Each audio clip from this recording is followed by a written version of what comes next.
कुछ विद्वानों का मानना है देवी बेला के गौने में विज भारत हो गया था,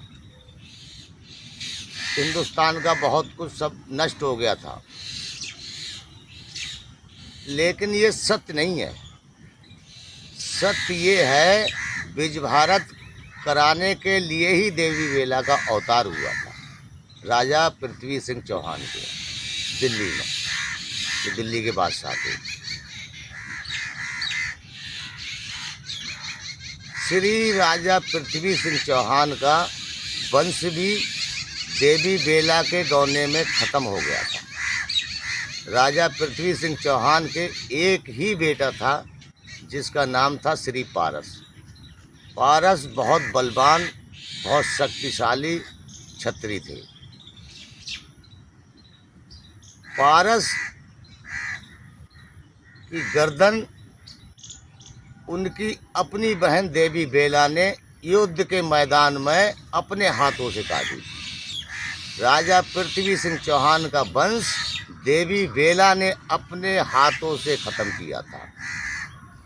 देवी बेला ना ही किसी की बेटी थी और ना ही किसी की बहन थी, साक्षात देवी थी, उनका अवतार हुआ था। और एक बात,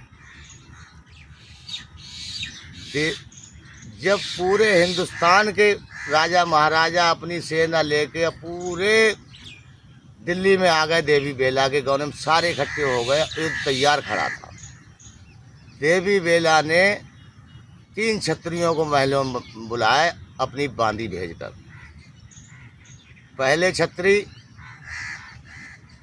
कनवज के राजा जयचंद के बेटा लाखन, दूसरे क्षत्रिय गढ़महोबे के आला अवतारी के छोटे भैया श्री ऊधल, तीसरे क्षत्रिय शहर बनारस के ताला सैयद।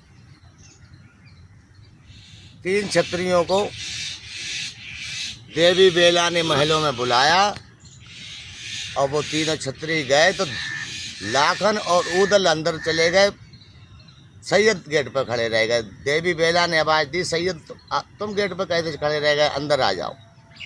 तो सैयद बोले, ब्रह्मा मेरा धर्म का भतीजा है जिनसे तुम्हारी शादी हुई है, उस रिश्ते से हम तुम्हारे ससुर हुए, और ससुर पुतबहू का चेहरा नहीं देखता है हमारे धर्म में या किसी धर्म में। तो देवी बेला ने आवाज़ दी, सैयद अंदर आ जाओ, त्रेता युग में तुम पंडा के अवतारी थे और मैं द्रौपदी की अवतारी थी, तुम मेरे धर्म के देवर हो। सैयद अंदर गए, देवी बेला ने मुंडा डाल दिए चौक में, तीनों क्षत्रिय चौक में बैठे। 1 मिनट और चल रहे, तीनों क्षत्रिय चौक में बैठे। देवी बेला ने एक बात और स्पष्ट करी, तीनों क्षत्रियों से कहा, ये हमारा आपका इस पृथ्वी पे आखिरी बार मिलन है, इसके बाद हम पृथ्वी पे दोबारा कभी नहीं मिलेंगे। ये बात हम पूरे विस्तार से देवी बेला के गौने में सुनाएंगे, 3-4 भागों में डालेंगे।